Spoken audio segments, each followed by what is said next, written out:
थकलेले दिसतात. एवढं वारकऱ्याचा नमस्कार एवढा साधारण कसा असला? राम कृष्ण हरी, राम कृष्ण हरी, राम कृष्ण हरी, राम कृष्ण हरी. जय श्रीराम, जय श्रीराम, जय जय श्रीराम, जय जय श्रीराम. गौ माता की जय, गंगा गोदावरी माता की जय, आज के आनंद की जय. पूजनीय महाराज जी, आज प्रतिवर्षी या दिंडीत यायचं हा जो नियम आहे तो पूर्ण करण्याचा संकल्प पहिल्या वर्षी घेतला होता आणि आज 5वं वर्ष आहे. काल आम्ही येऊन दर्शन घेऊन परत गेलो, पण आपल्या दिंडीत येऊ नाही शकलो आणि आज परत दिल्लीला जायचं होतं. पण पांडुरंगाने जे आम्ही संकल्प केला त्याची शक्ती असेल, त्याची इच्छा असेल, काल तसं दर्शन झालं, चालून पण झालं, पालखीचं पण दर्शन झालं. मग आता राहिलं काय? आता दिल्ली जाऊ असं म्हणले. पण आम्ही हॉटेलवर गेल्यानंतर आपल्या स्वतःच्या मनाला पुन्हा विचारलं आणि म्हटलं सगळं नाही झालं, अजून केंद्रीय महाराजांच्या दिंडीत नाही गेलो. आणि म्हणून आजचा मुख्य कार्यक्रम, आज आम्ही दिवसभरात काहीच नाही केलं. आज तुमच्याकडे येणं म्हणून पंडित दादा मोडकांच्या गौशाळेमध्ये गेलो. येताना त्यांची गौशाळा लागते, त्यांनी एक मस्जिद दाखवली. आता तुम्ही सगळे माझ्याकडे पोहरायले मस्जिदचा का उल्लेख केला? त्या मस्जिदीवर यांनी एक बोर्ड लावलेला आहे आणि त्या बोर्डावर लिहिलेलं आहे का या मस्जिदीत स्थानिक मुसलमानाशिवाय बाहेरच्या मुसलमानांना प्रवेश नाही. हे जे बांगलादेशी रोहिंग्या या देशामध्ये एवढ्या मोठ्या संख्येने आले ना, त्या सगळ्यांना थांबवण्यासाठीचा उपाय यांनी आपल्या गावात केला. आणि म्हणून मी त्यांना कधी शब्द दिला होता की मी तुमच्या गावात ते पाहायला येईल. ते येताना आज तिकडे गेलो आणि त्यांना तुमच्या बरोबर घेऊन आलो. तुम्ही एकदा उभे राहून जरा सगळ्यांना दाखवा. हे अशा लोकांचा परिचय दिंडीत प्रत्येक हिंदूला झाला पाहिजे, प्रत्येक वारकऱ्याला झाला पाहिजे. कारण आपण वारकरी आहात आणि हे धारकरी आहे. दरवेळी मी हिंदुत्वाचा थोडा तरी उल्लेख आपल्या बोलण्यामध्ये करत असतो, कारण हा माझा संकल्प आहे. महाराजांनी मागच्या वेळी सांगितलं की मोदीजी आले पाहिजे. मी स्वतः बाबासाहेब कापेंना दोनदा म्हणलं की ते काय झालं, तुमचं काही पत्र नाही आलं. यावेळी महाराजांचा कॉल आला तर मी म्हणलं की काय झालं, माझा फॉलोअप करावा लागला नाही, मी तुमचा फॉलोअप केला, तुम्ही सांगा. बरोबर आहे. आणि बोनस मध्ये मी योगीजींना पण केलं.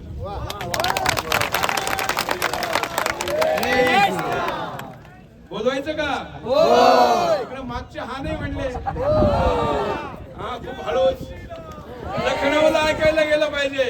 जय श्रीराम. धर्माचं काम करणारे जे लोक असतील ते आपल्या वारीत आले पाहिजे. आणि 75 पुढचं किती वर्ष सुवर्ण महोत्सवी 50 वर्ष पूर्ण होणं हे पांडुरंगाच्या इच्छेशिवाय होऊ शकतं का? नाही. त्यामुळे 50 वर्षाची सेवा या परिवारांनी केलेली आहे. ती अशीच 500 वर्ष 5000 वर्ष आणि चंद्र सूर्य आहे तोपर्यंत होत राहो, ही प्रार्थनाच आपण ईश्वराला करू शकतो. आणि आमचा चव्हाणके परिवाराचा वंशही प्रत्येक दिंडीत येत राहो. कारण मी आलो, माझ्या नंतरच काय? आता इथं बसणाऱ्यापैकी किती लोकांना 4 मुलं आहे? जर हात वर करा बरं. एकही नाही, एक जण आहे फक्त. 3 आहे अशा हात वर करा. 2 आहे असे हात वर करा. 1 आहे असं हात वर करा. एवढे. हे मी यासाठी विचारतो का जर मुलं नाही झाली तर पुढच्या वेळी कोण येईल? आणि आता ज्या सुना तुमच्याकडे आलेल्या आहे, ज्या एकता कपूरच्या टीव्ही सिरियल पाहून मोठ्या झाल्या, त्यांचे मुलं दिंडीला येतील का? तेव्हा सगळे नाही म्हणले. मला आपण हसतोय पण आपण दिंडीला येतो, आपल्यामुळे परिवार जोडले जातात आणि त्यातून जो महाराष्ट्राचा समाज तयार होतो, त्यामुळे हा महाराष्ट्र राष्ट्राला वाचवू शकतो, ही याची ताकद आहे. कारण वारीमध्ये येतो, महाराजांच्या सहवासाने राहतो. मला माहिती आहे, मी अशा परिवारांची माहिती घेतली जे 5 स्टार हॉटेलमध्ये राहू शकतात. MITच्या ताई जाण्यापूर्वी आपल्या वारीत थांबल्या होत्या, मला समजलं होतं. असे अनेक उदाहरण आहे. तरीही आपण राहतो, कारण या परंपरेवर आपला विश्वास आहे. म्हणून फक्त आपण नाही चालवायचंय, आपल्याला पुढच्या चालणाऱ्या पिढ्या सुद्धा बनवायच्या आहे. आणि म्हणून महाराज आपण एवढं मोठं मंदिर बांधलं, त्याचा एवढा मोठा कळस आहे, त्याच्यावर ओव्या लिहिलेल्या आहे. पण ते वाचणार कोण? त्या मंदिरात जाणार कोण? कारण मुलंच नाही. आजची पिढी मुलं जन्माला घालती का हो? मी ज्या दिल्लीतून येतो, त्या दिल्लीत 2 हिंदू मिळून 1 हिंदूला जन्म देतात. तिथला बर्थ रेट आहे, ज्याला TFR म्हणतात, तो 1. म्हणजे 2 हिंदू मिळून किती? 1 हिंदू. म्हणजे 1 पिढीमध्ये दिल्ली मधल्या हिंदूंची संख्या निम्मी होणार. मुंबईची संख्या पण काय? 1.1. म्हणजे मुंबईमध्ये सुद्धा 2 हिंदू मिळून 1 हिंदू जन्माला घातला जातो. काय होणार या महाराष्ट्राचं? मग वारी चालणार का? वारी सारख्या परंपरा पश्चिम हिंदुस्थानात होत्या, तिथं आज पाकिस्तान आहे. मी तुमचा वेळ तर नाही घेते ना? हे बोललं तर चालेल ना? चालेल. तिकडं पाठीमागं चालेल ना? याची गरज आहे. आणि महाराज, हे जर आपल्या सारख्याने विचार नाही केला तर कोण करणार आहे? राजकीय माणसं तर धर्म बदलून घेतील, त्यांना काही फरक नाही पडत, सत्ता पाहिजे. बदलतील का नाही? त्या काळी पण बदलला अनेकांनी. पण 39 दिवस डोळे काढले, नख काढली, दात तोडले, जीभ ओढली, त्वचा खिचली, तरी संभाजी महाराजांनी धर्म सोडला का? नाही. त्यांनी मुलगी द्यायचं कबूल केलं, दक्षिणेचं राज्य कबूल केलं. फक्त इस्लाम कबूल कर, मी तुला सगळं देतो, असं म्हणणाऱ्या औरंगजेबाला महाराजांनी काय म्हणलं? तुम्हाला 3 लोकांचा धनी केला तरी मी हिंदू धर्म सोडणार नाही.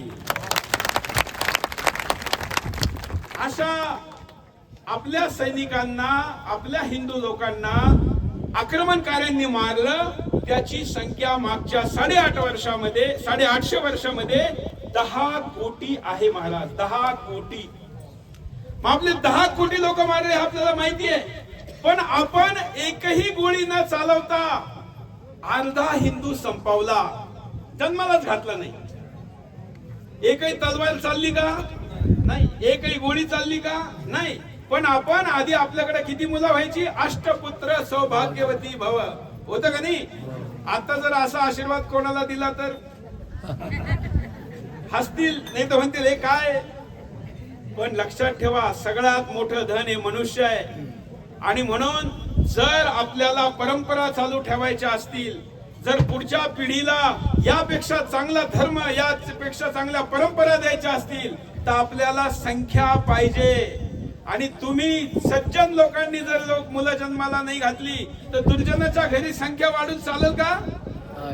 म्हणून कुणी जन्माला घातली पाहिजे. आणि आपल्या दिंडीत मला सगळ्यात मोठी चांगली गोष्ट जी वाटती ती महिलांची संख्या.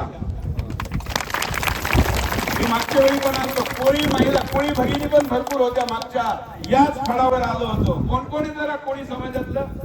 हे पहा, ही मोठी संख्या आहे. त्यावेळी पण मी म्हटलं होतं, हा समुद्र कोणी वाचवला? यांनी वाचवला. इंग्रजांना लंडन पासून महाराष्ट्राची भूमी सगळ्यात जवळ होती, पण त्यांना फिरून कलकत्त्याला जावं लागलं, कारण आमच्या कोळी बहिणींनी हातात पैसा घेतला. काय म्हणता तुम्ही त्याला? पैसा. आणि सैनिक झाले महाराजांचे. इकडनं पोर्तुगीज येऊ नाही शकले, इंग्रज येऊ नाही शकले, अनेक लोकांना थांबवलं. मला असं वाटतं ही दिंडी फक्त हरिनामाचा गजर करण्यातून तर आपल्याला पुण्य देतेच, परंतु असं प्रबोधनातूनही आम्हाला राष्ट्रधर्म वाचवण्याची शक्ती देते. हा विचार आपण केला पाहिजे. आणि तो आपणच यासाठी केला पाहिजे का आपण नाही केला तर दुसरा कुणी करणार महाराज आता तुम्ही म्हणले की पैसे मोजायलाही लोक राहतील, खूप पैसे झाले का मग राम मंदिरात यायचो त्यामुळे तुम्ही इतके जास्त पैसे येऊ नका, तुम्ही ते आले तरी लगेच खर्च करा. त्याचं एक उदाहरण देतो. बापू जिथून आहे बाबासाहेब कापेजी जंगली महाराज, त्यांनी त्यांच्या संस्थेवर नेहमी कर्ज ठेवलं.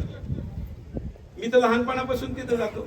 जंगली दास माऊली आपल्याला माहित असेल, शिर्डी पासून कोपरगावकडे जाताना त्यांचा मोठा आश्रम आहे. त्यांना म्हटलं बाबा हे तुम्ही एक काम संपलं का दुसरं चालू करता आणि मोठं कर्ज घेत्या. ते म्हणले सुरेश, ते तर मला कार्यालयामध्ये बोलता कारण मी लहान आहे त्यांच्या समोर. ते मला म्हणले सुरेश, जर आमच्याकडे बँक बॅलन्स वाढला तर ट्रस्टी व्हायची ओढ लागल आणि त्या पैशावर मग बाकीच्या गोष्टी करण्याचेही प्रकार सुरू होतील. मी आपल्या संस्थेमध्ये नेहमी कर्ज ठेवतो आणि त्यामुळे जो ट्रस्टी बनतो त्याला कर्ज फेडावा लागतो.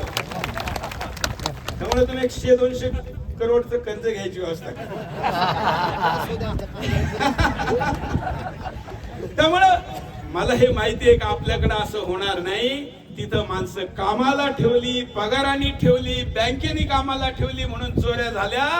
जर राम मंदिरामध्ये वारकरी असतात तर रुपयाला हात लागला नसता.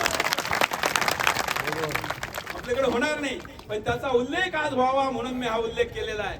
अंतिम गोष्ट, मी प्रतिवर्षाप्रमाणे येतोय, पुढेही येत राहील. मी दरवेळी हा जनसंख्येचा विषय मांडतो. आठवतं कोणाला मागच्या वेळी पण मी हा विषय मांडला होता? कोणाकोणाला आठवतं? म्हणजे बऱ्याच जणांना आठवतं. मग घरी जाऊन काही केलं का? सुनेला वगैरे कन्व्हिन्स केलं? ज्यांना आता स्वतः नाही होऊ शकत त्यांनी आपल्या सुनेला कन्व्हिन्स करा. महाराज असंच एक भाषण केलं मी. अवधेशानंद गिरीजी मोठे जुन्या आखाड्याचे संत आहे, त्यांचा 25 वर्ष संन्यासाला पूर्ण झाल्याचा कार्यक्रम होता. त्यात हे भाषण केलं. एक गुप्ताजी उभे राहिले आणि ते गुप्ताजी म्हणले की मी आता घरी उद्या जाऊन माझ्या 200 कोटीच्या संपत्तीची मी वसियत करणार होतो. आपल्याकडे काय म्हणते हिंदीत मराठीत त्याला? वारस. आता मी तुमचं भाषण ऐकल्यानंतर ठरवलं का मुलाला आणि सुनेला सांगणार का तुम्ही फक्त एकच मुलगा जन्माला घातला, अजून 3 दिल्याशिवाय ही 200 कोटीची संपत्ती तुमची नाही. आता आपल्याला जी पांडुरंगाने दिली असेल, पण पुढच्या पिढीला सांगायचं का मुलं दिल्याशिवाय संपत्ती मिळणार नाही. मग पहा फरक पडतो का नाही. आणि महाराजांच्या आशीर्वादाने मी पुन्हा एक घोषणा करतो, जो कोणी हिंदू 3रा आणि त्याच्या पुढचा मुलगा जन्माला घालील त्याच्या शाळेचा खर्च हा माझा. महाराजांकडे ऍडव्हान्स मध्ये व्यवस्था करतो. नाही तर महाराज आपणच एक असं गुरुकुल सुरू करा. आता मंदिर झालंय, होणारच आहे ते. कळस झाल्यावर काय ते थांबणार नाही. कळस होणारच आहे का नाही? आणि सोन्याच होणार आहे का नाही? तुम्ही चिंता करू नका. तुम्ही मुख्या म्हणून तुमच्याकडे चिंता आहे, पण पांडुरंग करून घेणारे. तुमची जेवढी इच्छा असेल त्याच्यापेक्षा मोठा होणार आहे. कार्यक्रमालाही मोठे लोक येणार आहे, कारण हे तुमचं काम नाहीये, ही तुमची तळमळ आहे आणि हे पांडुरंगाचं काम. त्यामुळे ते होईल. पण एक गुरुकुल मला स्पॉन्टेनियस आठवलेलं आहे. आता मी असं मनापासून बोलतोय, कारण हे मी बोलत नाहीये, हे कोण बोलून घेतोय? पांडुरंग घेतोय. महाराज आपण गुरुकुल चालू करा, त्यातून शिवाजी महाराज तयार करू. आपण रामदास व्हा, शिवाजी महाराज तयार करू. त्या गुरुकुलाला लागण्यासाठी जेवढा पैसा असेल, जे करायची गरज पडेल ते आम्ही करू, पण त्या गुरुकुलाला पूर्ण करू आणि चालवायचा खर्च सुद्धा घेऊ. तुम्ही फक्त पुढाकार घ्या. बरोबर ना? बरोबर आहे. मलाही शब्द तर आज एवढंच बोलतो, कारण तुम्ही दिवसभर चालून आलेले, थकलेले, अजून प्रसाद घ्यायचा आहे. पण माझे शब्द किंवा मी मांडलेला मुद्दा पटला का? होय. किती लोकांना? एक जणांनी एक हात म्हणजे 50%. तुम्ही हात सगळे ना, हा हात बांधून उभा आहे. तुम्ही हात वर करा. पंढरीनाथ रामकृष्ण हरी.